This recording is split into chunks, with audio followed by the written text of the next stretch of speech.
Glória a Deus, aleluias. É com alegria, é com júbilo que nós estamos hoje na casa do Senhor celebrando o seu santo nome. Amém? Em Salmos 23 a palavra do Senhor fala: o Senhor é o meu pastor, nada me faltará. Deitar-me faz em verdes pastos, guia-me mansamente às águas tranquilas, refrigera minha alma. Guia-me pelas veredas da justiça, por amor do seu nome. Ainda que eu andasse pelo vale da sombra da morte, não temeria mal algum, porque tu estás comigo. A tua vara e o teu cajado me consola. Preparas uma mesa perante a mim, na presença dos meus inimigos. Unge a minha cabeça com óleo, o meu cálice transborda. Amém? Hoje é um culto, um dia especial, um culto especial. Deus marcou um encontro comigo e com você. A nossa alegria é o Senhor. E eu quero convidar você, amado, para essa noite, deixar toda a preocupação lá fora. Abre o seu coração, entrega o seu coração ao Senhor, que Ele vem trabalhar, que ninguém venha sair daqui da mesma forma que entrou. Amém? Porque é Ele que é a nossa alegria, que é a nossa força, que é o nosso socorro bem presente. Amém? Senhor nosso Pai, quero colocar nossas vidas na Tua presença. Quero colocar, Papai querido, esse culto, que nós venhamos verdadeiramente prestar um culto de adoração e de louvor a Ti, meu Deus, que é o nosso Deus amado. Pai, obrigado, eu quero Te louvar porque nós estamos aqui, Pai. Quero colocar, Pai, apresentar os ministrantes da palavra de Deus, o pastor Adolfo, os levitas, que eles venham ser usados poderosamente para ministrar os nossos corações, e que eles sejam boca de Deus na vida de cada um de nós aqui, em nome de Jesus. Amém?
levar o hit do Senhor aonde que nós formos. Essa música, ela me lembra a ciência e a soberania de Deus, a sua criação. Fomos criados por Ele para o adorá-lo, o exaltá-lo. Eu cheguei a desistir dos meus sonhos e a querer paralisar minha vida. E eu olhava para os lados e não via o meu socorro. Não tinha o que fazer. Mas quando eu olhei por alto, o Senhor falou comigo: eu sou o teu socorro, eu sou o teu sustento. Que possamos entregar a Ele cada batida do nosso coração essa noite. Vamos ofertar, entregar na presença do Senhor, porque Ele te criou. A natureza o louva, os passarinhos cantam em louvor a esse Deus. E às vezes desistimos de louvar a Ele por tão pouca coisa. E sabemos que somos a criação dEle. Nascemos para o adorá-lo, nascemos para o exaltá-lo. E dizer: eis-me aqui, Senhor, estou aqui para te adorar. Entregue seu coração diante de Deus nessa noite. Se renda a Ele. Não importa se a tempestade está querendo afundar o seu barco. Eu quero te dizer nesta noite que Jesus está no barco. Ele está te guiando e Ele está cuidando de você. Você é projeto de salvação do Senhor. Muitas das vezes não entendemos o que acontece na nossa vida. Talvez um dia vamos entender, mas talvez isso não importará mais, porque estaremos nos braços do Pai. Ele é amor, Ele é a cura. Entregue cada batida. Deus quer falar hoje algo para a igreja. Eu não sei com quem, mas Ele quer que você o agradeça pela sua vida, pela sua família, e entregue o seu coração. Cada batida, oferte na presença do Senhor. Aleluia, Jesus.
Deus de promessa.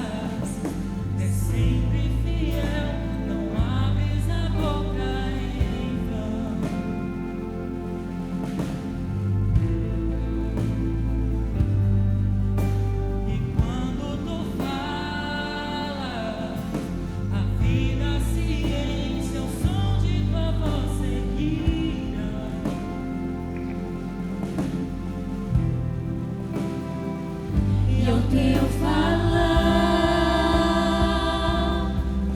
nascem milhões de seres cidadãos, se formam ao fluir do teu soprar, se revela tua glória. Eu também vejo teu amor em todo teu falar.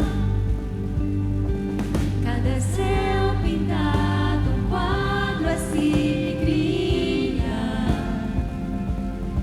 Se a criação te segue, eu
teu falar,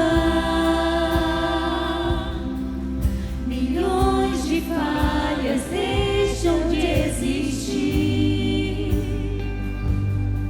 Onde deste sua vida eu revivi. Se da morte levantaste, eu também. Vejo teu amor em toda a criação, cada parte desenhada por tuas mãos. Se escolheste em tudo, eu também. Vejo 8 bilhões de formas de amar. Cada filho que morreste pra salvar. Se por eles deste a vida, eu também. Tu farias 100 bilhões de vezes mais. Tua graça não se pode comparar. Mas és aquele que não deixa o sol raiar. Ele está sempre com você, em todos os momentos. Abre o seu coração ao Senhor nessa noite. Não permita sair deste lugar sem sentir a presença do Senhor.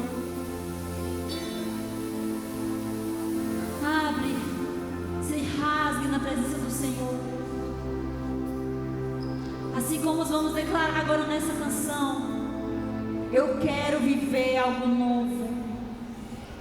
Que você possa ansiar por isso todos os dias, de viver algo novo, de sentir cada vez mais a presença do Senhor. Que o Espírito Santo esteja entrando no seu coração, que Ele entre no seu coração, mas para que Ele possa entrar, você tem que abrir o seu coração a Ele. Então abre, não permita sair daqui da mesma forma, não permita sair daqui sem sentir a presença do Senhor. Aleluia, aleluia.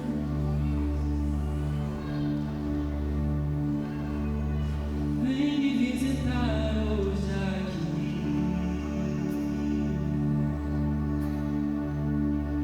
Quero conhecer mais de ti.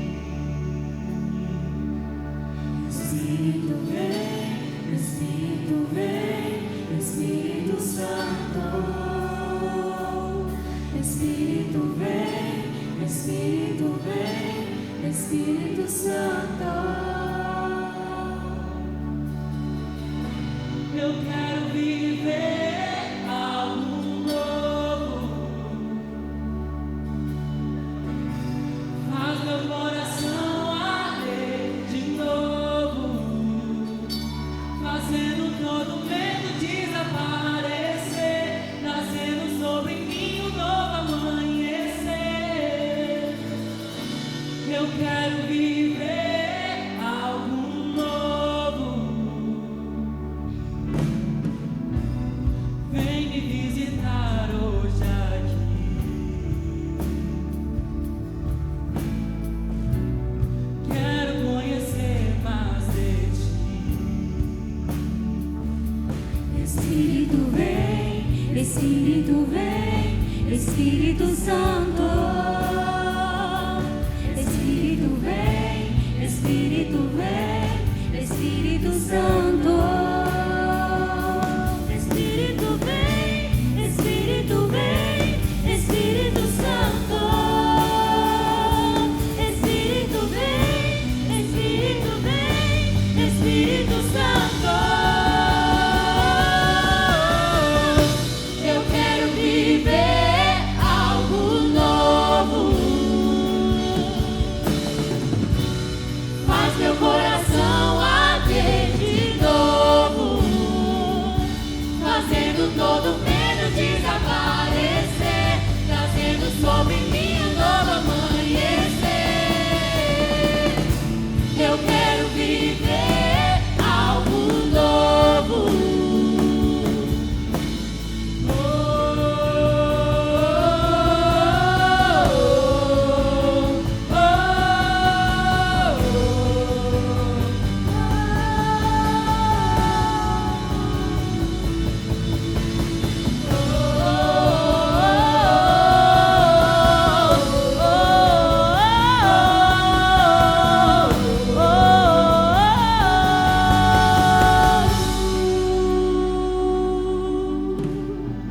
Santo Espírito desce como fogo. Santo Espírito Desce como fogo, incendeia, incendeia.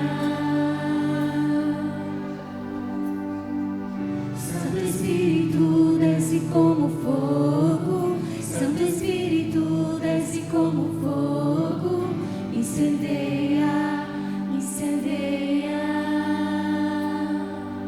Santo Espírito, Santo Espírito desce como fogo, Santo Espírito desce como fogo, incendeia, incendeia.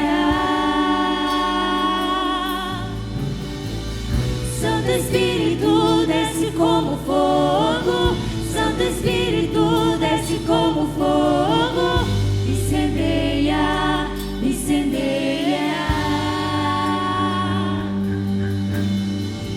Santo Espírito desce como fogo, Santo Espírito desce como fogo, incendeia, incendeia.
Espírito desce como fogo, incendeia, incendeia.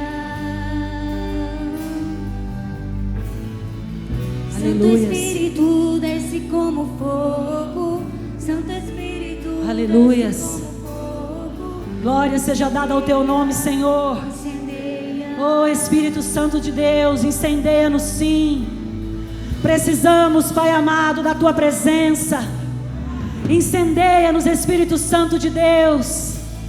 Glória seja dada ao teu nome, Senhor, que todos os dias nós peçamos algo novo sobre nós, Senhor, que nós não nos acostumemos com a tua presença, mas que a gente peça mais todos os dias, que a gente não se acostume, Pai, mas que a gente queira sempre mais, sempre mais, sempre mais da tua presença, Espírito Santo de Deus. Incendeia-nos todos os dias. Santo é o seu nome, santa é a tua presença. Oh Senhor, como Moisés, toda vez que entrava, Pai amado, na tua presença a tua glória descia, a tua glória vinha. Senhor, que a tua igreja, Senhor, neste momento, Pai, que está na tua presença, a tua glória venha sobre nós, a tua glória venha sobre nós, Senhor, que a tua Shekinah venha sobre a tua igreja. Queremos sim, Senhor, algo novo. Aleluias. Incendeia, incendeia. Aleluias. Santo Espírito desce como fogo, Santo Espírito desce como fogo, incendeia, incendeia. Santo Espírito desce como fogo, Santo Espírito desce como fogo, incendeia, incendeia. Aleluias. Incendeia-nos sim, Espírito Santo de Deus. Aleluias. O Senhor nos ungiu, irmãos. O Senhor nos ungiu e nos tirou de trás das malhadas para fazer a tua vontade, para cumprir o nosso chamado. Oh Espírito Santo de Deus, fique conosco. Obrigado pela tua presença, obrigado pelo teu amor. Aleluias, aleluias. Amém, glória a Deus. Amém.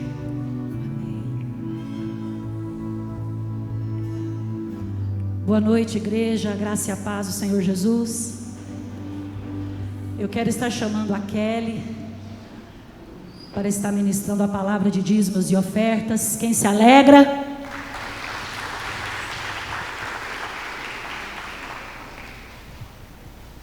Boa noite, igreja. Boa noite, igreja. A graça e a paz do Senhor esteja sobre nós, sobre cada um de nós. Amém? Quantos estão alegres de estar mais uma vez na casa do Pai? Glória a Deus. Então vamos falar de algo que muitas das vezes nós retém: dízimos e oferta. Mas como desde o começo do culto foi falado sobre ofertas, né? A gente ofertar. Nós temos ofertado o nosso tempo de estar aqui para ouvir a palavra do Senhor, para cultuar o Senhor, para louvar o Senhor. E isso é um ato de ofertar o seu tempo. E é uma moeda muito cara, né? Porque muitos de nós não tiramos o nosso tempo todos os dias, ou às vezes nem no domingo, para vir aqui, para cultuar o Senhor. E algo que o Senhor falou ao meu coração está no livro de Lucas, capítulo 7. Vamos abrir para nós estarmos meditando. E eu espero que, da mesma forma que falou comigo, venha falar com você também. Amém? Amém, igreja? Amém. A pecadora que ungiu os pés de Jesus. Convidou-o um dos fariseus para que fosse jantar com ele. Jesus, entrando na casa do fariseu, tomou lugar à mesa. E eis que uma mulher da cidade, pecadora, sabendo que ele estava à mesa na casa do fariseu, levou um vaso de alabastro com unguento. E estando por detrás aos seus pés, chorando, regava-os com suas lágrimas e os enxugava com os próprios cabelos. E beijava-lhe os pés e os ungia com unguento. Nós fomos ungidos hoje. Amém? O Senhor derramou uma unção nova sobre cada um de nós. E Ele tem renovado as nossas forças. Ele tem renovado a cada um de nós, renovado o nosso coração. E assim como essa mulher que fez esse ato num lugar onde não era dela, alguém chamou Jesus para estar ali e o ato que era para ele fazer, ele não fez. E o que ele fez? Criticou ela por ela estar fazendo aquilo ali, derramando algo que era muito caro na época, vamos dizer, desperdiçando, né? É o que muitos dizem de nós, que cumprimos princípios, que dispomos do nosso tempo para estar aqui meditando a palavra de Deus, cultuando a Ele, porque nós ouvimos muitas vozes contrárias quando a gente vai dizimar, quando a gente vai ofertar, principalmente o ofertar, porque muitos aqui, eu tenho certeza que têm ofertado não quantias pequenas, mas quantias grandes, para que a obra do Senhor cresça. E eles são sim criticados, nós somos sim criticados.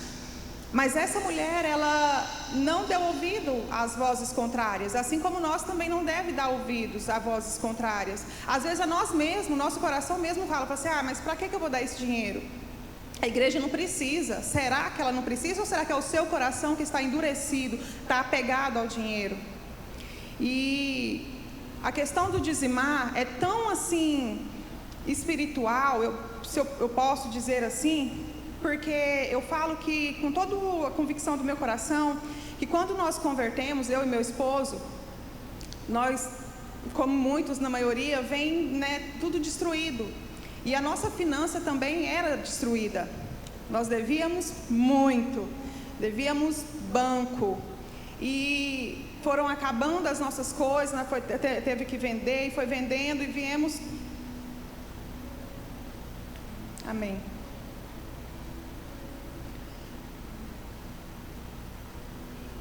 E com esse ato de obediência, de adoração, porque o dizimar e ofertar não é só você vir aqui e colocar o seu dinheiro aqui no altar, é uma semente que vai ser germinada. Mas o Senhor, Ele muda a sua sorte, Ele faz coisas chegar até você, por você merecer, talvez não, porque talvez você é pecador ainda, mas Ele faz. E concluindo aqui esse testemunho, quando nós fomos olhar, no caso o nome do meu marido estava sujo, não podia comprar em lugar nenhum. E de repente, do nada, como muitos aí dizem, do nada veio a sorte. O nome já estava limpo, a conta já não estava lá, a dívida já não estava lá. Por nosso merecimento? Não, pela graça e a misericórdia do Senhor. E muitos de nós também, às vezes, vai ofertar na igreja, assim, o seu tempo, fazer alguma coisa, limpar, igual muitas vezes é dito aqui. Às vezes, uma conversinha fiada, a gente deixa de fazer a obra de Deus, ofertar o seu tempo, por causa de uma conversinha. Alguma chacota, um abuso ali, por quê? Porque nós deixamos entrar no nosso coração. E nós não devemos deixar isso entrar no nosso coração. Porque nós devemos sim adorar o Senhor com nossos dízimos, com as nossas ofertas. Dinheiro sim. Se você não tem dinheiro para estar ofertando, oferta o seu tempo. Amém? Que nós venhamos ser uma igreja que não vai ser mão fechada, mas vai ser mão aberta. Quando o Senhor colocar, dá esses R$2 que está aí na sua carteira, você vai dar. Mas dá esses 2.000 aí na sua carteira, você vai dar. Por obediência, por gratidão ao Senhor. Amém. Pode trazer as salvas. E essa mulher, ela foi voluntário o que ela fez. Mas muita história na Bíblia, né, no Novo Testamento fala que Jesus ele pediu para estar ofertando conforme Moisés, né, ordenou. Amém? Venha com alegria trazer seus dízimos, suas ofertas, com o coração alegre, porque é Ele quem te deu, não foi a força dos seus braços. O ato de dizimar e ofertar não é só um compromisso, uma fidelidade, uma gratidão, uma obediência, mas é um ato de adoração. Amém, Jesus.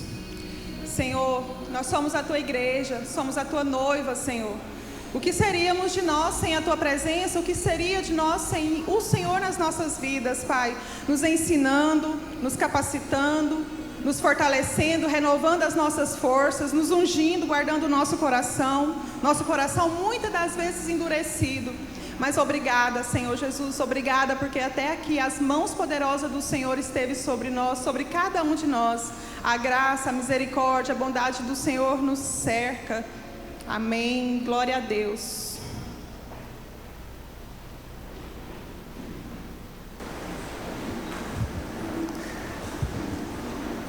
Boa noite, queridos, graça e paz. Tudo bem com vocês? Só complementando o que a Kelly disse,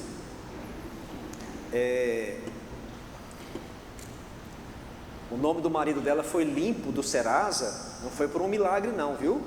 Foi porque ele foi lá, ele foi atrás e ele pagou. Porque às vezes a pessoa pensa que dizimar e ofertar, Deus vai fazer um milagre e vai lá limpar seu nome do SPC porque você negligentemente comprou e não pagou. Não é isso não, tá bom? Ele foi lá, eu lembro que eu acompanhei, e ele foi lá e pagou a dívida dele todinha, e desde então que ele limpou o nome dele, e como a Bíblia diz que tudo que é ligado na terra também é ligado nos céus. O nome estava sujo aqui, estava sujo no céu, estava limpo aqui, agora está limpo nos céus, para a glória do nome dele. E então veio a prosperidade sobre a casa e sobre a família dele, por causa de um ato de obediência, mas por causa de uma atitude do coração dele. Amém? Eu queria que você abrisse a sua Bíblia comigo em 1 Coríntios capítulo 3,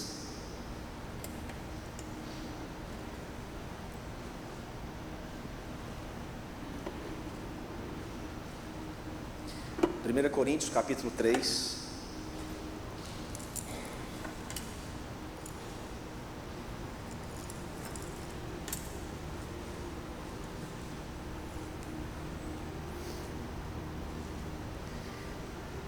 foi semana atrasada, se não me engano, eu estava meditando na palavra e eu até cheguei a compartilhar isso com os meus 12 no discipulado.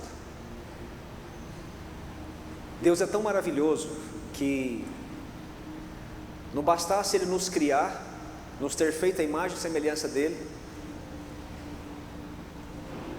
e quando o pecado entra na terra, Deus manda o seu próprio Filho como oferta suficiente para que nós fôssemos resgatados. Em outras palavras, deu o que tinha de melhor por amor de nós. Não bastasse isso, Deus separou um tempo da vida dele, um tempo da eternidade dele, para usar a vida de homens para escrever a nós. Não bastasse fazer o que ele fez, não bastasse Jesus morrer na cruz, não bastasse ele enviar o Espírito Santo para que morasse dentro de mim e de você, e esse Espírito nos guiasse, nos conduzisse pelo caminho eterno, ele nos deixou a sua palavra. Ele usou homens, como o apóstolo Paulo, usou a mão de homens para escrever e deixar instruções a nós, instruções essas que nós precisamos, instruções essas que nós dependemos, instruções dessa que vai nos guiar, nos direcionar. A Bíblia chega a dizer, a palavra de Deus diz que quando eu conheço essa verdade, o conhecimento dessa verdade me liberta, me cura e me leva para um caminho de salvação. E quando eu entro em qualquer tipo de demanda, qualquer tipo de problema, eu tenho uma instrução que Deus deixou escrito na sua palavra para mim e para você. É um privilégio muito grande para nós, queridos, podermos nessa noite abrirmos a palavra de Deus sem nenhuma perseguição, sem nenhuma restrição, e junto nós meditarmos na palavra que Ele deixou até nós. Amém? 1 Coríntios capítulo 3, o texto diz assim, a partir do versículo 1, e eu vou ler na versão NVI. Irmãos, não lhes pude falar como a espirituais, mas como a carnais, como a crianças em Cristo. Dei-lhes leite e não alimento sólido, pois vocês não estavam em condições de recebê-lo. De fato, vocês ainda não estão em condições, porque ainda são carnais. Porque visto que há inveja e divisão no meio de vocês, não estão sendo carnais e agindo como mundanos? Pois quando alguém diz, eu sou de Paulo, e outro diz, eu sou de Apolo, vocês não estão sendo mundanos? Afinal de contas, quem é Apolo? Quem é Paulo? Apenas servos, por meio dos quais vocês vieram a crer, conforme o ministério que o Senhor atribuiu a cada um. Eu plantei, Apolo regou, mas Deus é quem dá o crescimento, quem fez crescer, de modo que nem o que planta nem o que rega são coisa alguma, mas unicamente Deus que efetua o crescimento. O que planta e o que rega tem um só propósito, e cada um será compensado de acordo com seu próprio trabalho, pois nós somos cooperadores de Deus. Vocês são lavouras de Deus e edifício de Deus. Deixa a sua Bíblia aberta, a gente vai continuar o texto daqui a pouco, mas por enquanto só até aqui. Meu Deus, em nome de Jesus, nós queremos transmitir ao Senhor toda a honra e toda a glória por essa noite tão especial, por essa noite em que o Senhor nos reuniu mais uma vez aqui, Senhor, para prestarmos um culto, um serviço de adoração, de gratidão ao Senhor, por tudo que o Senhor é e por tudo que o Senhor tem feito por nós. Senhor Jesus, Tu és o Senhor dessa igreja, Tu és o pastor desse rebanho, e eu entrego esse rebanho nas Tuas mãos. Eu entrego nas Tuas mãos essa palavra, a Tua palavra que é viva, que é eficaz. Usa-me, Senhor, para ministrá-la com sabedoria, com ousadia, com muita unção, para que os Teus filhos sejam alimentados naquilo que eles precisam. Eu oro repreendendo tudo que se opõe à Tua vontade, e entrego nas mãos do Senhor esse momento do culto, para Teu louvor e Tua glória, em nome de Jesus. Amém. Amém. Eu estou lendo e meditando no livro de 1 Coríntios, e eu confesso para vocês que eu acho que eu nunca vi o livro de 1 Coríntios como eu estou vendo agora, tão atual. E eu entendo quando a Bíblia diz que a palavra de Deus se renova. Certa vez perguntaram a um menino, esse menino era neto de um grande pastor inglês. Esse pastor inglês, ele tinha 4 filhos, e os 4 filhos dele se tornaram também pastores. Aí certa vez chegaram para esse menino, que é neto desse pastor, filho de um desses pastores, e perguntou assim, e você? Você também pretende ingressar no ministério? E o menino respondeu, não, eu prefiro ter um emprego de verdade. Afinal de contas, o que um pastor faz? Qual é o trabalho de um pastor? Afinal de contas, qual é o trabalho de um ministério, como Manaim Campo Limpo? Para que nós estamos sendo chamados? Qual é a nossa missão?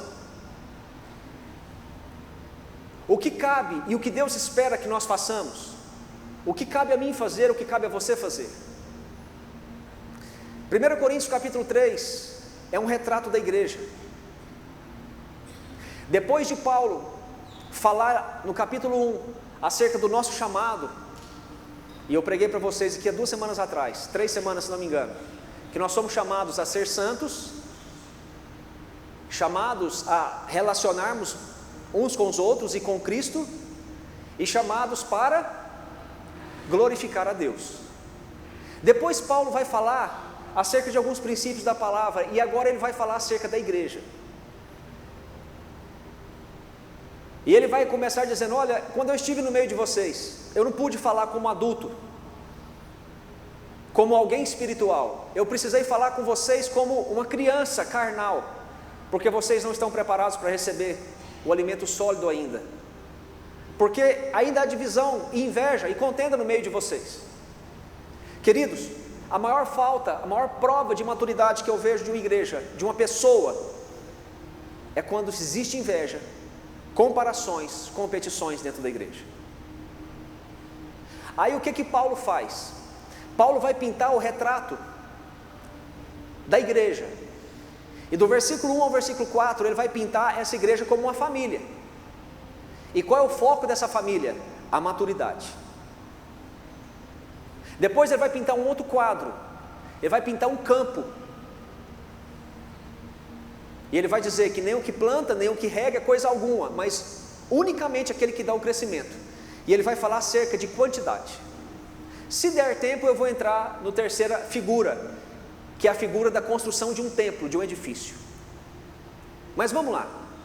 Paulo começa dizendo que nós somos uma família, e que nós temos um alvo, um foco, como famílias. E eu estou me referindo a essa família. A igreja é a família.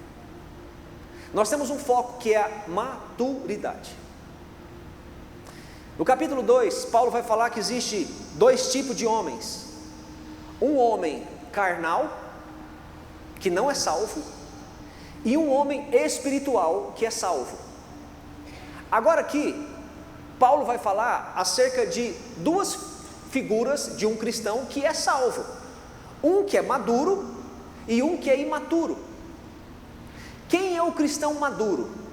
Segundo o que Paulo diz aqui, é um cristão que se deixa ser conduzido pelo Espírito Santo, que se interessa pelas coisas espirituais e que aprofunda na meditação da palavra. Esse é um cristão espiritual, alguém que tem prazer nas coisas espirituais, e esse alcança a maturidade. E só abrindo uma notinha de rodapé, Deus não confia a sua riqueza, os seus tesouros ocultos, para crianças. Por que Deus quer que eu e você seja um povo maduro? Porque é desejo do coração de Deus que Ele nos abençoe, que Ele nos prospere.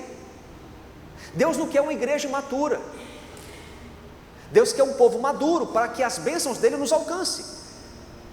E quem são os cristãos imaturos que Paulo está se referindo aqui? São aqueles que preferem as coisas do mundo.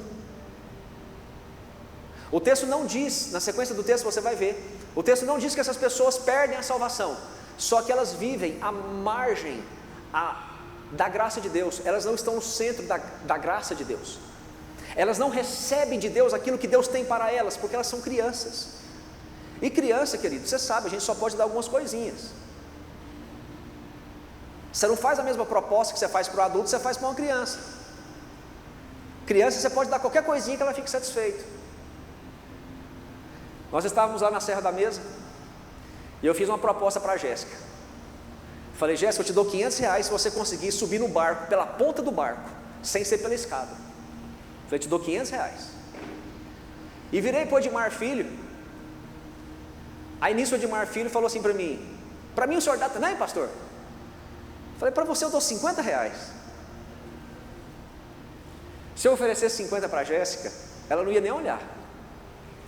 Mas para o Edmar Filho é uma criança, ele olhou,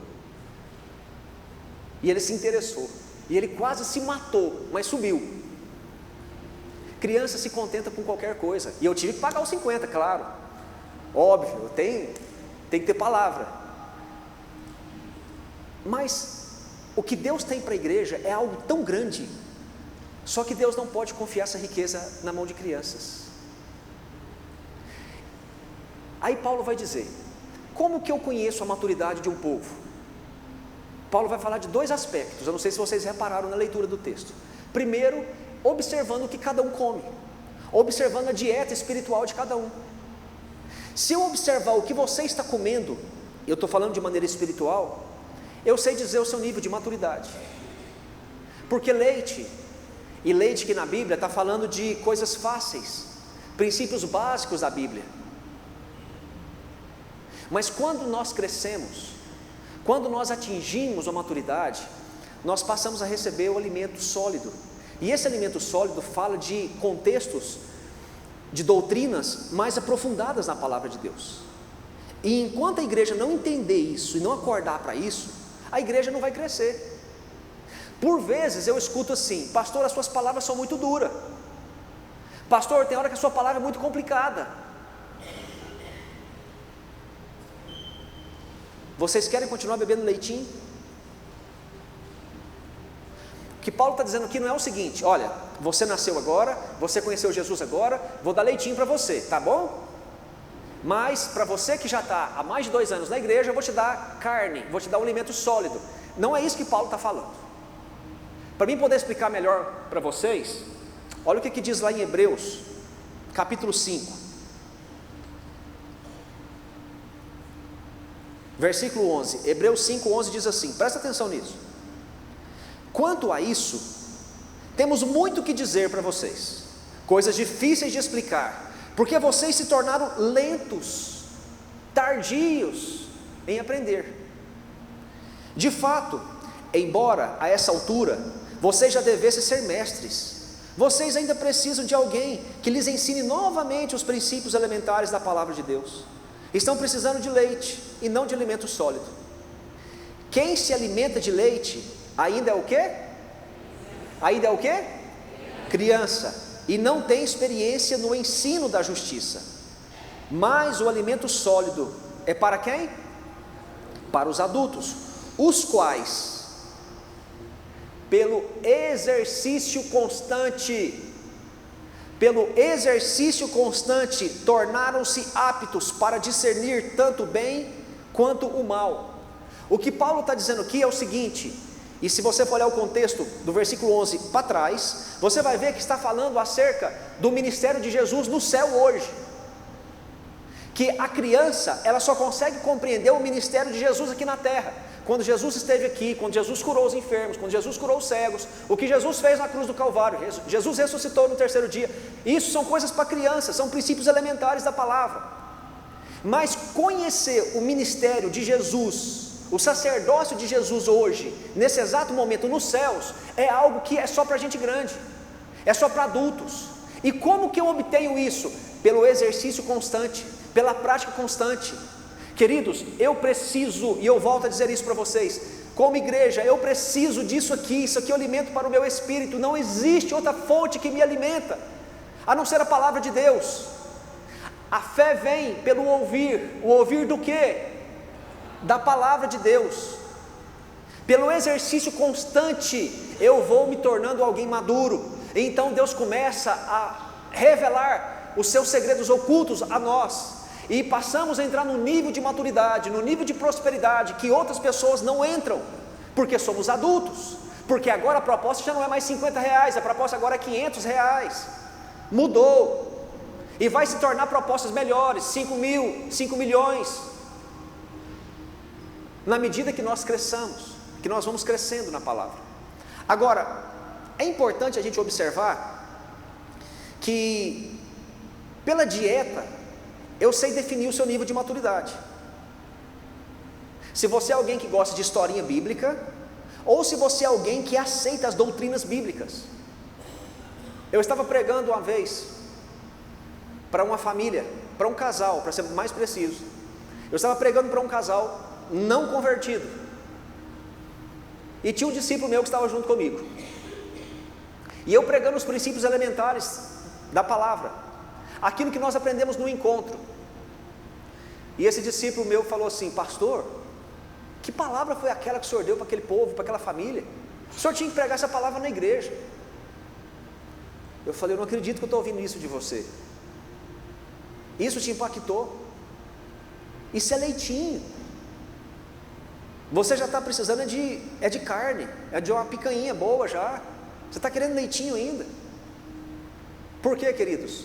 Porque a maioria do povo não quer crescer, espiritualmente falando. A maioria das pessoas, elas preferem continuar crianças, porque quanto muito é dado, muito é cobrado. E muitos preferem o leitinho. Ah, eu vou ficar aqui no meu leitinho. De vez em quando eu jogo um abacatezinho lá, faço uma vitaminazinha de abacate, está tudo resolvido, tudo beleza. E eu fiquei pensando, será que a nossa igreja, a Manaim Campo Limpo, será que ela é uma igreja, uma congregação que deseja ser instruída e edificada na palavra? Ou será que é uma igreja que gosta de ser entretida na palavra? Ontem eu estive aqui na rede de jovens, tinha poucos jovens. E eu estava preparando essa palavra ontem, eu fiquei pensando, poxa, será que os jovens só vão corresponder se tiver entretenimento para eles? Nós precisamos ser uma igreja que deseja ser instruída e edificada na palavra. Agora, tem uma outra forma de provar a minha maturidade ou demonstrar a minha maturidade. O próprio texto vai dizer, é quando eu pratico o amor e tenho um bom relacionamento de um para com o outro. Quando eu não estou em divisões e em contendas.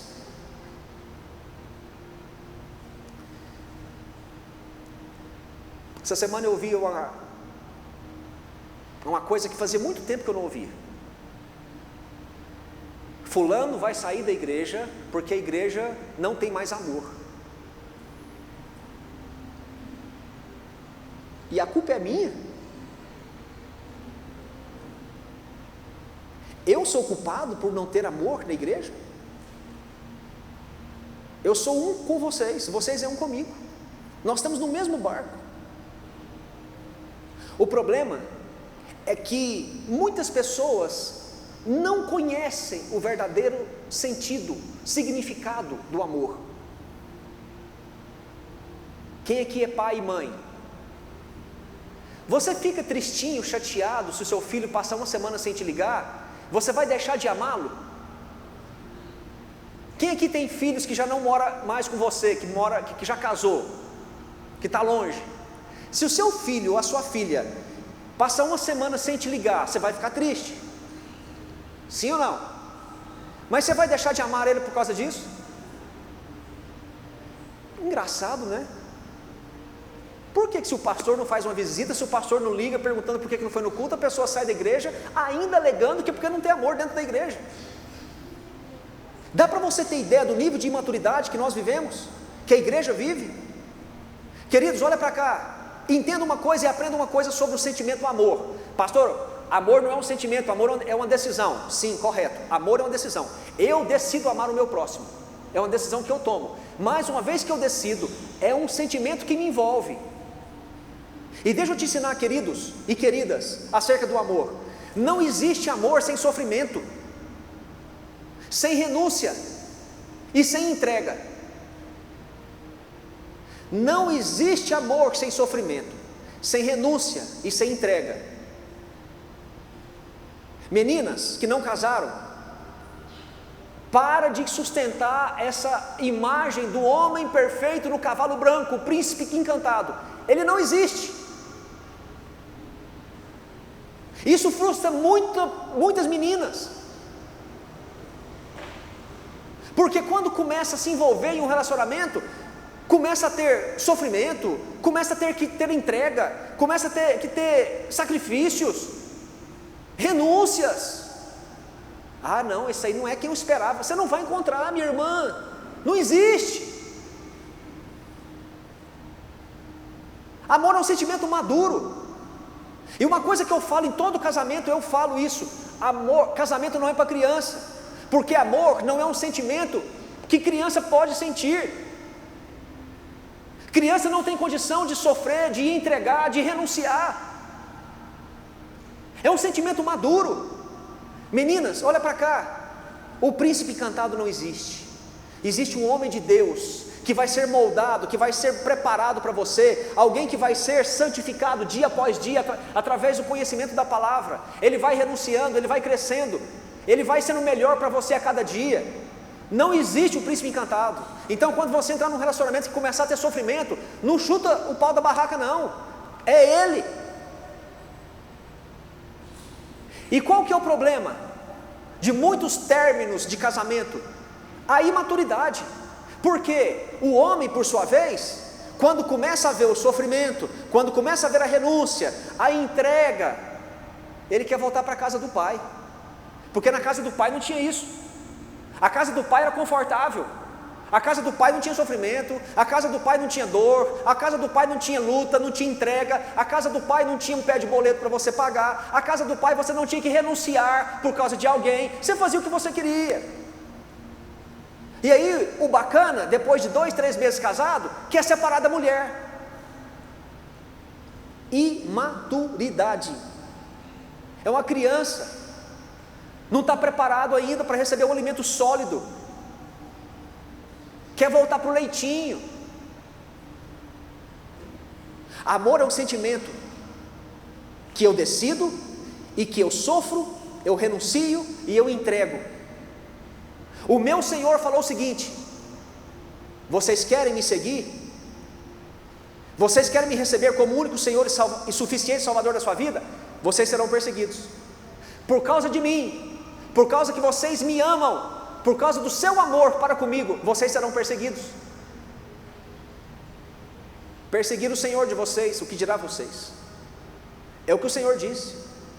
Até para amar Jesus, querido, eu preciso renunciar.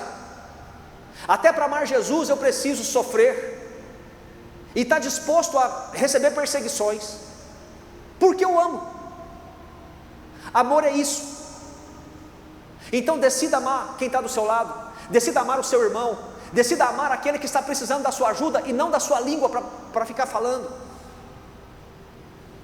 O verdadeiro amor é aquele em que você não fica olhando e competindo e comparando, como os bebês lá de Corinto faziam. Os bebês lá de Corinto faziam isso. Ah, eu sou de Apolo, ah, eu sou de Paulo, ah, eu sou de Pedro. Não, Paulo prega muito melhor do que Apolo. Não, Apolo é muito mais culto, Apolo virá da Alexandria, Apolo é muito mais culto do que Paulo. Paulo é muito liberal. Não, eu sou de Pedro, Pedro é mais conservador. Assim estava a igreja de Corinto. Queridos, a igreja precisa crescer em amor. Se está faltando amor na igreja, é porque você não está amando, é porque você não decidiu amar. Então decida amar, decida fazer, porque Deus está contando comigo e com você para que essa igreja, para que esse corpo cresça e prospere. A minha função como pastor é fazer com que vocês cresçam espiritualmente e sejam maduros na fé, mas eu nunca vou conseguir fazer isso sozinho. Cada um de nós, Deus colocou dons e talentos, e Deus vai usar dons e talentos de cada um para a edificação da igreja e para a glória de Deus. O problema da igreja de Corinto era uma igreja cheia de dons, só que eles usavam os dons para se exibir, para se mostrar. Cada um tem um dom, cada um tem um talento. Se você não tem o dom para pregar, você tem um dom para levar, para abençoar, para ser generoso, para convidar. Todos nós temos dons, todos nós. Está faltando amor na igreja? A culpa não é do pastor, a culpa não é da liderança, a culpa é sua. Você é o culpado, porque você não entendeu o que é amar ainda. Amém?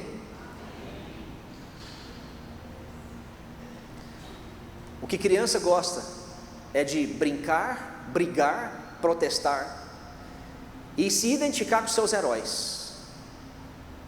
Não, meu pai é mais forte. Não, meu pai ganha mais dinheiro. Não, meu pai tem mais cabelo que o seu. No caso dos meus filhos está fácil, né?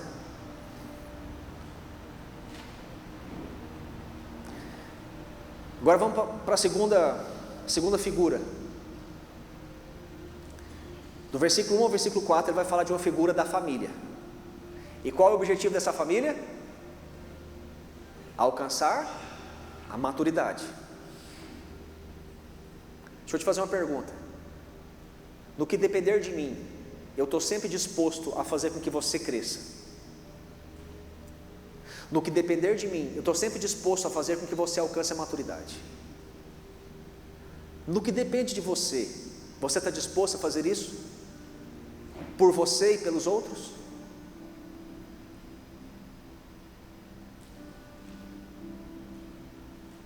Nós somos uma família, queridos.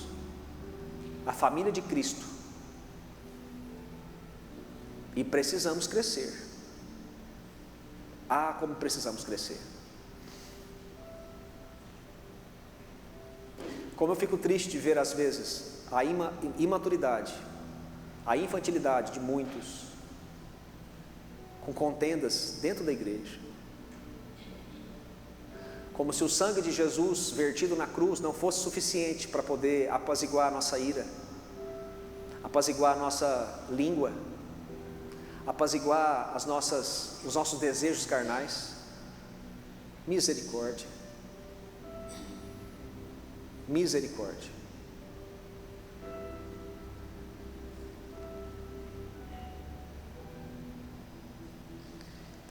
A figura do campo está do versículo 5 ao versículo 9. Eu acho interessante que quando Jesus pregou sobre a parábola do semeador, ele compara o coração do homem a um solo e a palavra de Deus como uma semente. Aí Paulo aqui pega essa figura da parábola do semeador e tira de um indivíduo e joga no coletivo. E ele vai dizer que a igreja é o local, é o campo que deve dar muitos frutos. Aqui tem que sair pessoas que vão preparar o solo, sair pessoas que são dispostas a lançar a semente, pessoas que vão estar dispostas a regar a semente, pessoas que vão estar dispostas a cultivar essa semente, até que depois de um determinado tempo, vem outras pessoas e vão fazer essa colheita. Pastor, o que isso tem a ver com a igreja de Corinto? É que a igreja de Corinto, eles estavam dando destaque para os lavradores, não para o Senhor da ceifa.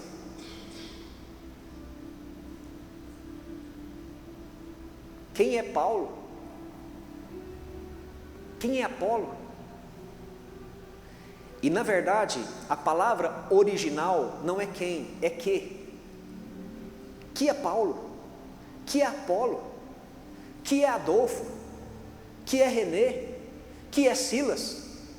Que é Bolsonaro? Que é Lula? Somos todos servos do mesmo Deus que um dia nós cremos.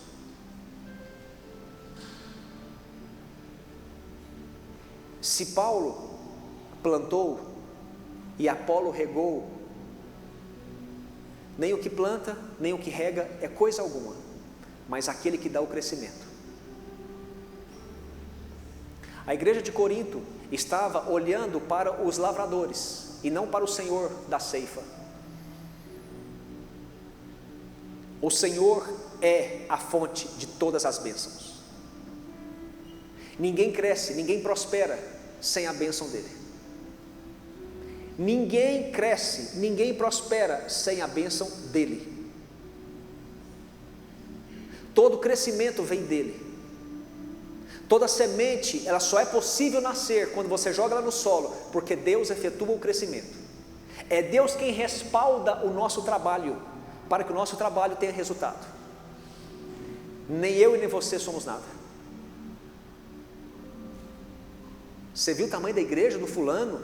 Uau! Quem deu o crescimento?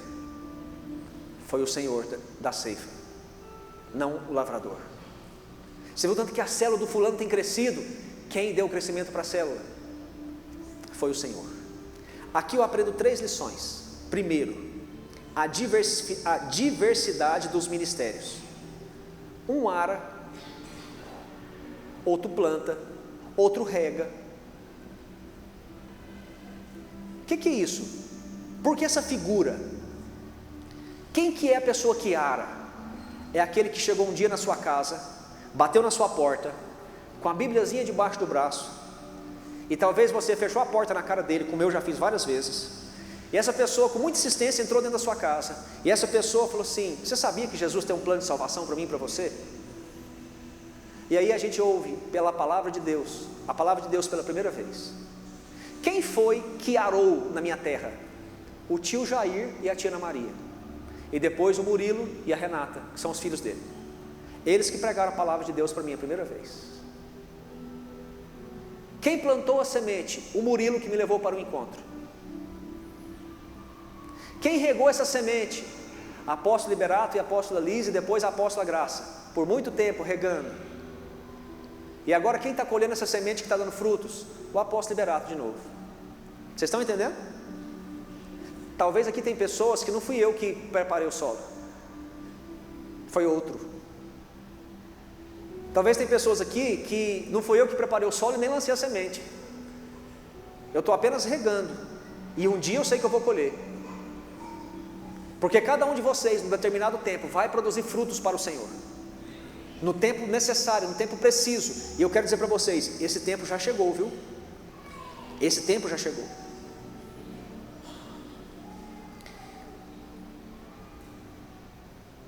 Pastor, eu sei que eu tenho que abrir minha célula, eu sei que é necessário para o meu crescimento, mas eu não consigo pregar, eu tenho dificuldade na leitura. Então você vai ser alguém que vai arar e semear na vida de outras pessoas. Você vai ser aquela pessoa carismática, se você tem esse dom, porque tem pessoas que são carismáticas, né, queridos? Tem pessoas que são fáceis de amar, fala a verdade. Tem gente que é chato, eu sou chato. A pastora era uma pessoa fácil de amar, assim como a Jéssica. A gente chega nos lugares, a gente vai fazer alguma viagem, as pessoas começam a conversar com a Jéssica assim, ó, como se fosse amigo de velho tempo. E eu sempre retraído, meio cestroso. Eu sou chato, eu sei que eu sou chato, mas tem pessoas que são dóceis, são fáceis de amar. Você vai ser alguém que vai convidar pessoas para levar a parcela do seu líder. Não existe desculpa no reino de Deus, queridos. Cada um tem um talento, cada um tem um dom, cada um tem uma função, e precisa ser exercitado. A célula do meu líder só está bombando porque é eu que levo as pessoas para lá. Você não é nada, e nem o seu líder, mas quem efetua o crescimento. A diversidade dos ministérios. Qual é o seu chamado? Qual é o seu ministério? No que você tem facilidade? Depois a gente vai falar sobre esses dons e talentos. Lá na frente Paulo vai falar sobre isso. Lá no capítulo 12, 13, 14, ele vai falar sobre isso. Eu vou trabalhar nisso com vocês. Mas qual é a sua facilidade? Ah, pastor, eu sou alguém muito generoso. Então exerça a generosidade. Contribua com amor, com generosidade. Segunda lição que eu tiro: a unidade nos propósitos. Você está com a Bíblia aberta? Olha o versículo 8. O que planta e o que rega tem o quê? Quantos propósitos? Um só propósito. Você convidou alguém para ir na sua célula, o seu líder está lá para recebê-lo. De quem é o mérito? De nenhum. Quem que efetuou o crescimento? O Senhor. Vocês acham mesmo que Paulo, Pedro e Apolo estavam competindo entre si? Hã? Em momento algum. Em momento algum eles estavam competindo entre si. Cada um estava realizando a sua tarefa, a sua função, de acordo com o dom que Deus concedeu a cada um. Queridos, olha para cá. Cada um tem o seu manto. Descobre qual é o manto seu. Sabe quando que eu descubro o meu manto? Quando eu sou um homem de honra, uma mulher de honra.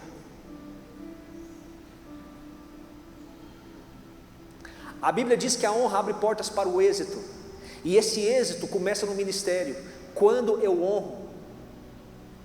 A Bíblia diz que Eliseu pegou porção dobrada da unção de Elias, porque ele foi um discípulo de honra.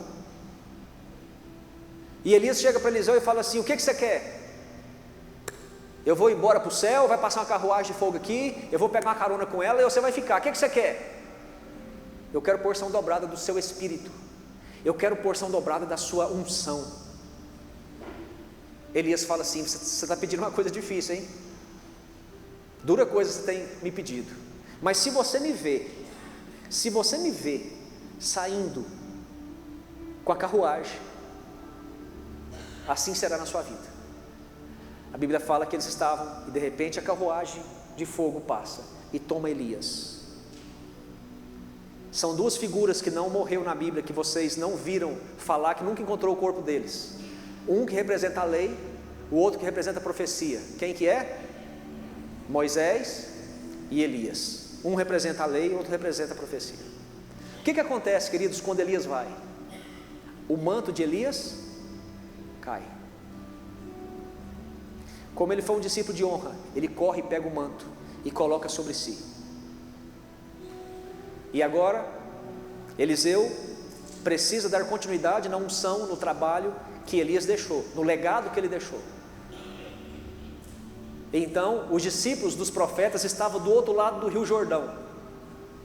Não viram nada, só viram Elias voltando sozinho. Mas sabia que o seu líder, o seu mestre, Elias, seria tomado. Eu não sei porque eu estou dizendo isso, queridos, não está na palavra, viu? Deus está querendo falar aqui alguma coisa. Os discípulos dos profetas estavam do outro lado do Rio Jordão. Sabia que agora era só Eliseu. E que o mestre deles agora não era mais Elias, mas Eliseu. Mas quem é Eliseu? Eliseu até agora não fez nada. Nenhum milagre saiu das mãos de Eliseu. Então a Bíblia fala que os discípulos dos profetas ficaram assim, observando. Ah lá, e vem o Eliseu. E vem o Eliseu. E agora? A Bíblia fala que ele pega o manto que estava sobre Elias e que agora está sobre ele. E ele bate com o manto no rio. E o rio se abre. As águas param. E a Bíblia fala que Eliseu passa pé enxuto. Porque quando você é um homem de honra, o êxito está sempre de portas abertas para você. E o manto vai cair no seu ombro, se é que já não caiu. E você precisa saber o caminho que você vai trilhar. Todos nós temos um manto. Pastor, o que o senhor acha? As pessoas marcam muitas pequenas pregações, pequenas passagens de pregações e mandam para mim e perguntam assim: pastor, o que o senhor acha? O que o senhor acha do Tiago Brunet? O senhor foi lá em São Paulo para vê-lo. Queridos, cada um tem um manto. Nós fomos nesse congresso lá em São Paulo com o Tiago Brunet. Eu, a Jéssica, meu pai e minha mãe. Nós não ficamos nem um pouco impactados. Por quê? Porque o alimento que foi dado lá foi leite. E nós já estamos comendo carne, alimento sólido. Em contrapartida, tinha um casal de amigos nossos que estava lá, ficaram encantados. Meu Deus, que palavras são essas? O que é que eu posso determinar com isso? É uma criança. Ficou satisfeito com o leite. Só que o Tiago Brunet, ele tem uma unção, ele tem um manto que está sobre ele. E Deus está usando ele para ganhar alta sociedade, ganhar pessoas bilionárias. Deus está usando a vida dele.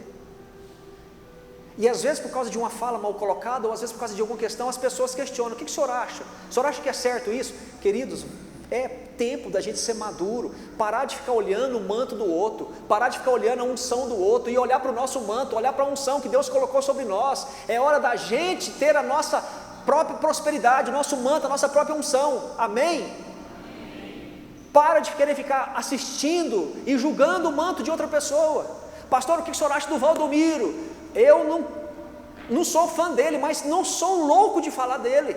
Ele tem um manto dele. O que o senhor acha do Edir Macedo? Queridos, é um manto diferente do nosso, mas eu respeito o manto deles. E não estou aqui para concorrer, para competir com eles. Amém? Então existe diversidade nos dons, nos ministérios, e existe, queridos, unidade de propósito. Qual que é o propósito nosso? Levar um povo à maturidade, levar um povo a crescer, para que esse povo venha dar fruto, e outros que vêm, vão vir, vão crescer e também vão dar frutos, e esses frutos vão permanecer para a glória de Deus, e todo dom, todo talento que Deus colocou em mim, vai convergir para a glória de Deus, porque quando eu pego o dom e o talento que Deus colocou sobre mim, e fico exibindo esses dons e talentos, sabe o que acontece? Deus não é glorificado, a unção vem para mim, a glória vem para mim, eu sou o pregador tal. A igreja de Corinto estava pegando aqueles dons. Tem pessoas que têm dom de prosperidade, Tem pessoas que tudo que ela coloca a mão prospera. Para que serve esse dom? Para a glória de Deus, para você ser alguém generoso, para você contribuir muito, não para você se enriquecer. O dom e o talento que Deus te deu é para a glória dele. Amém. Eu vou repetir: o dom e o talento que Deus te deu é para a glória dele, não sua. E na medida que Deus vai te prosperando, na medida que os dons vão sendo desenvolvidos, mais contribuidor, mais contribuinte você vai ser para o reino de Deus. Terceira lição que eu tiro: a humildade de espírito. Veja o versículo 7. De modo que nem o que planta, nem o que rega são coisa alguma, mas unicamente Deus que efetua o crescimento. Queridos, como que eu posso me orgulhar de algo que não é meu?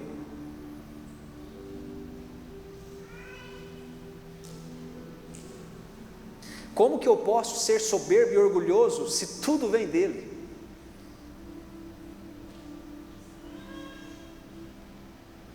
Os coríntios, a igreja de Corinto, eles se orgulhavam muito da igreja deles. Sabe por quê? Porque eles eram ricos. O templo lá de Corinto era gigantesco. Era bem na entrada da cidade, o cartão postal da cidade. Eles se orgulhavam da sua igreja, eles se orgulhavam dos seus líderes, eles se orgulhavam dos seus pregadores. Só que o problema é que essa atitude de orgulho estava gerando divisão dentro da igreja. Você sabia que aqui em Campo Limpo tem igrejas que competem, concorrem conosco? A ponto de falar mal de nós.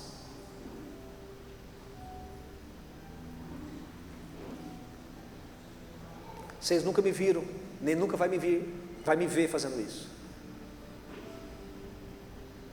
Minha mãe, esses dias para trás, estava num lugar e um pastor de determinada igreja aqui do Campo Limpo falou assim, falando acerca de igrejas lá, e minha mãe estava perto. E esse pastor sabia que ela era minha mãe. E esse pastor falou com um tom de ódio, falou assim: a minha igreja sempre foi a maior igreja evangélica de Campo Limpo, até chegar essa seita chamada Manaim aí. Minha mãe só olhou assim e falou assim: lá não é uma seita. Ah, a senhora é mãe do pastor, né?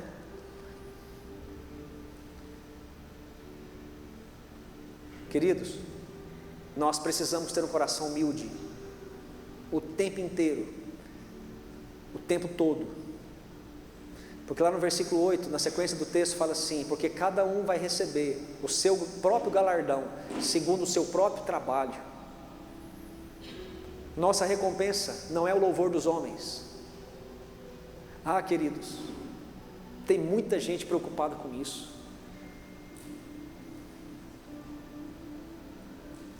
Tem muita gente preocupada com isso, com louvor, com aplauso dos homens. Queridos, a nossa recompensa deve ser o muito bem, servo bom e fiel, entrai para o gozo do seu Senhor. Isso é a nossa recompensa.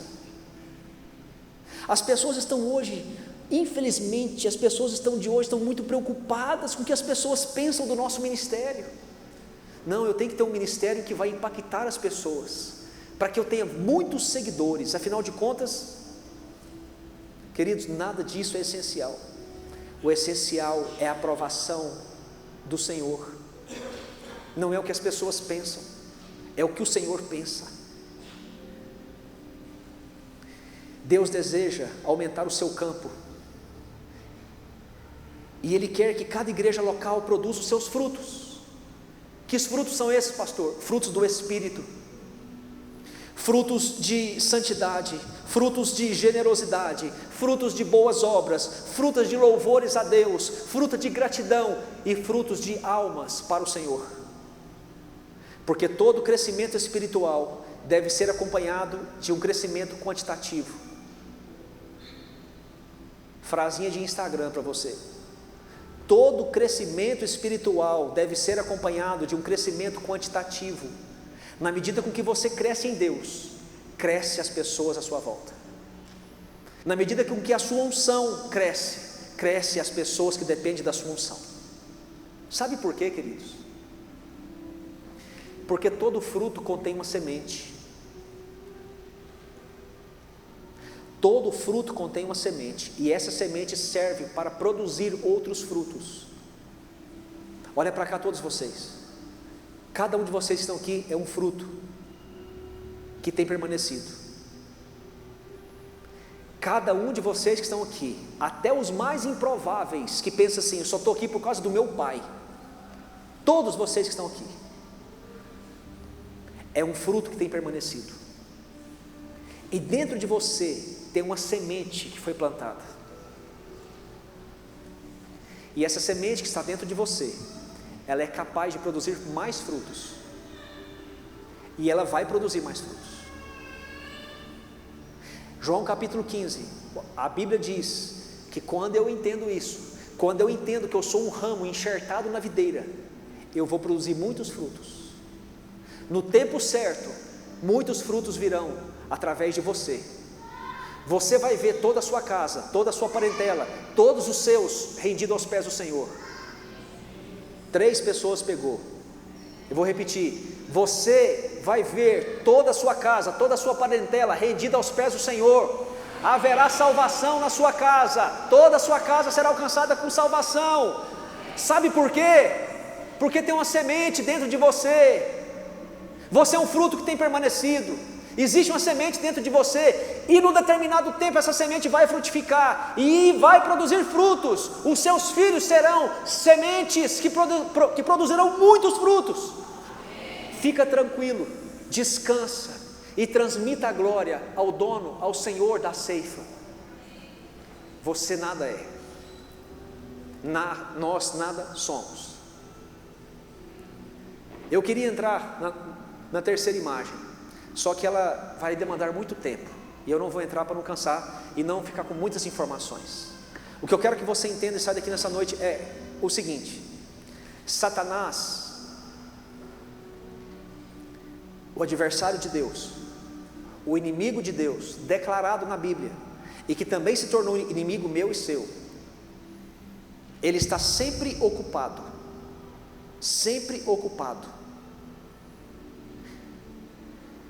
semeando discórdia, semeando mentiras e semeando pecado.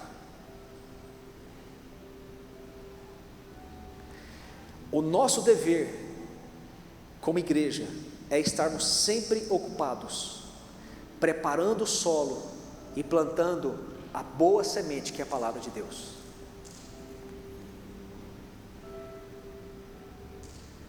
Você tem visto por aí muitas contendas? Nos lares, nas casas? Você tem visto por aí muitas mentiras? Você tem visto por aí muitos pecados?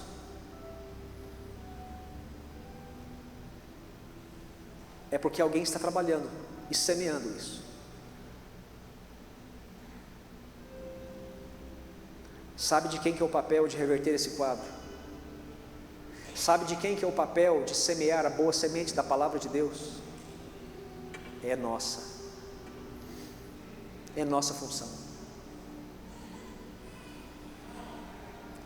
Te pergunto, você tem feito isso?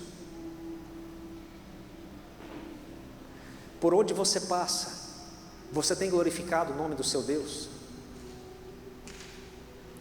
Por onde você passa, você tem semeado a boa semente da palavra de Deus? Ou você é um crente 007, agente secreto, oculto, infiltrado? Deus é glorificado na sua vida? Pensa comigo. Eu fiz essa pergunta para os meus 12, umas 3 semanas atrás. Deus é glorificado no seu casamento? Deus é glorificado na vida dos seus filhos? Deus é glorificado no seu dia a dia? Deus é glorificado no seu trabalho? Deus é glorificado nas suas finanças?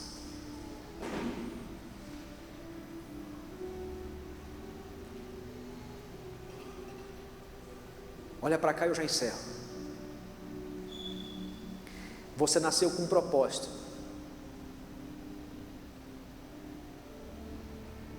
Vocês nasceram com um propósito: glorificar o nome do seu Senhor.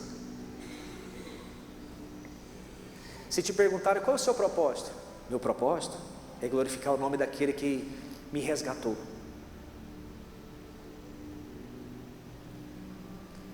Nunca tenha dúvida no seu propósito. E a pergunta que eu faço é: Deus tem sido glorificado na sua vida? Na sua vida diária, cotidiana? Quando você olha para a cruz e ela está vazia, isso não te dá um temor e ao mesmo tempo um sentimento de responsabilidade para com Ele? Queridos, se Jesus não tivesse entrado na nossa casa, na nossa vida, o que seria de nós hoje? O que seria de nós hoje?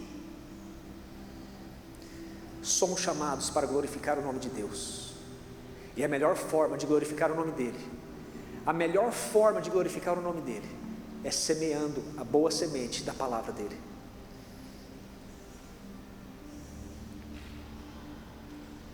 Eu faz agora 17 anos que eu estou fazendo isso, toda semana,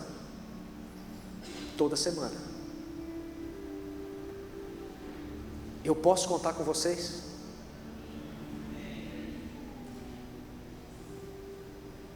Curva a sua cabeça, por favor.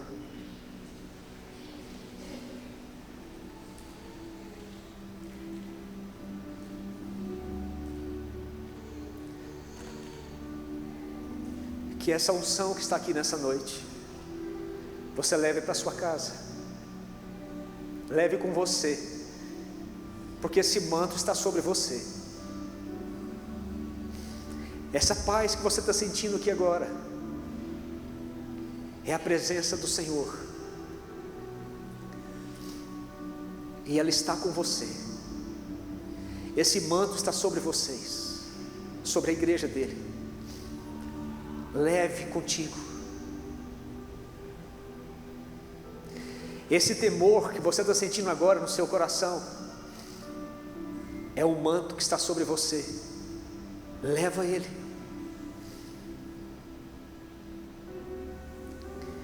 E a paz de Deus, que excede todo entendimento, guardará a mente e o coração de vocês em Cristo. Não se preocupe com o dia de amanhã. Basta cada dia o seu próprio mal. Pois quem é você? Veja como Deus veste os lírios do campo. Veja como Deus alimenta os pardais. Vocês valem muito mais do que lírios e muito mais do que pardais. Não andeis ansiosos por coisa alguma. Antes, fazei conhecido diante dele todas as suas necessidades, através da súplica, da oração e da ação de graças.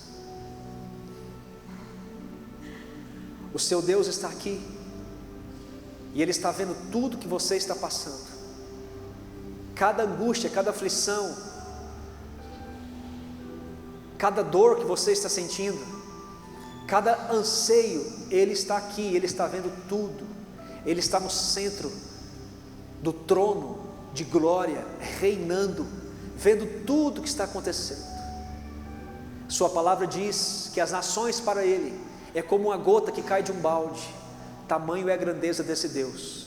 Você acha mesmo que se nenhuma árvore, se nenhuma folha cai de uma árvore sem que seja do conhecimento dele, você acha mesmo que Ele não está vendo o que você está passando? Você acha mesmo que Ele não sabe quem você é? Você acha mesmo que Ele não está vendo o que você faz? Ainda que seja no mais oculto e privado, você e o seu celular, tudo está diante dele.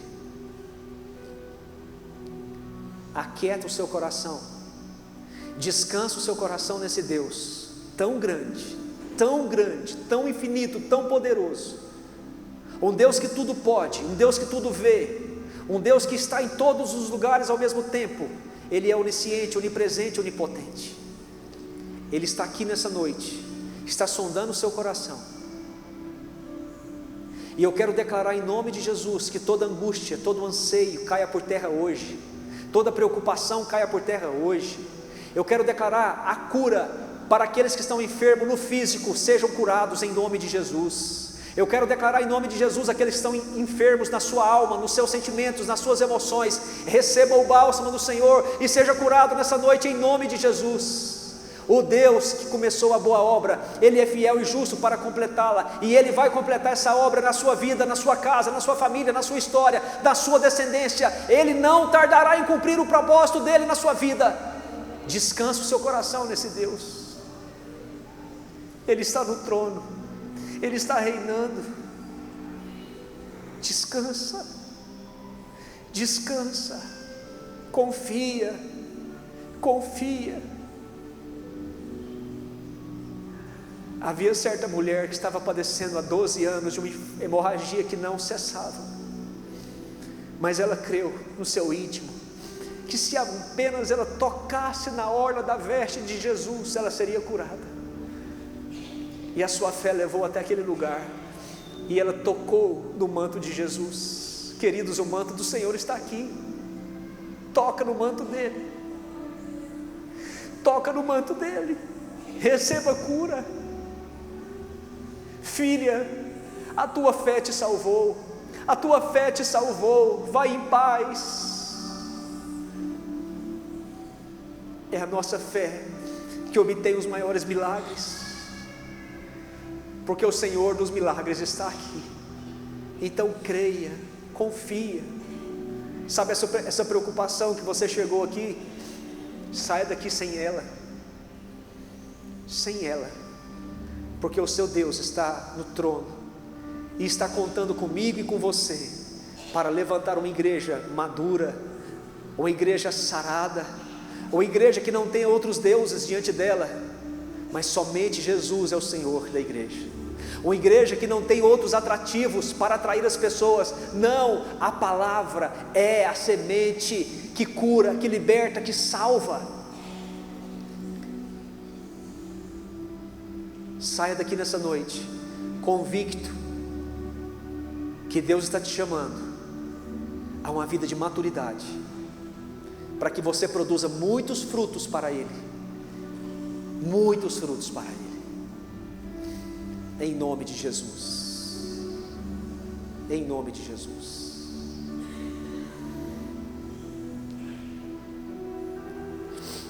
Se coloque de pé.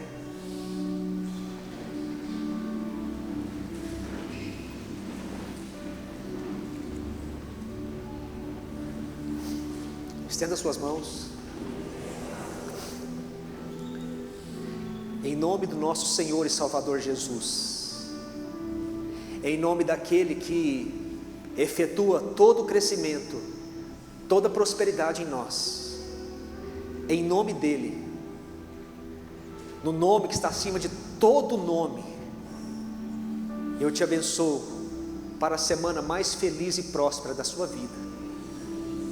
Eu te abençoo para que você seja alguém muito maduro e que produza muitos frutos para o seu Senhor. Eu te abençoo para que o seu alvo, a sua meta, seja glorificar o nome do seu Deus, e que não haja outros deuses diante de você, que nenhuma proposta te tire do foco, da missão de glorificar o nome do seu Deus.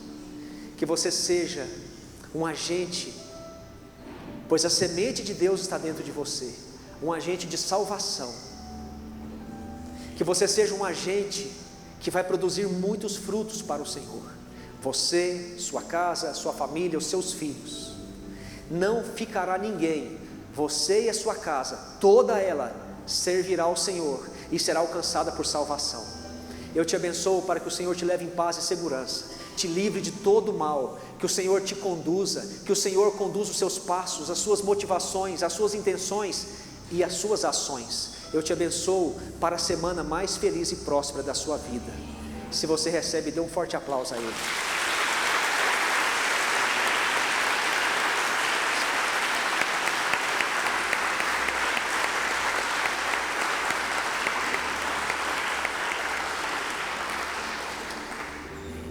Boa noite, queridos, graças e paz a todos.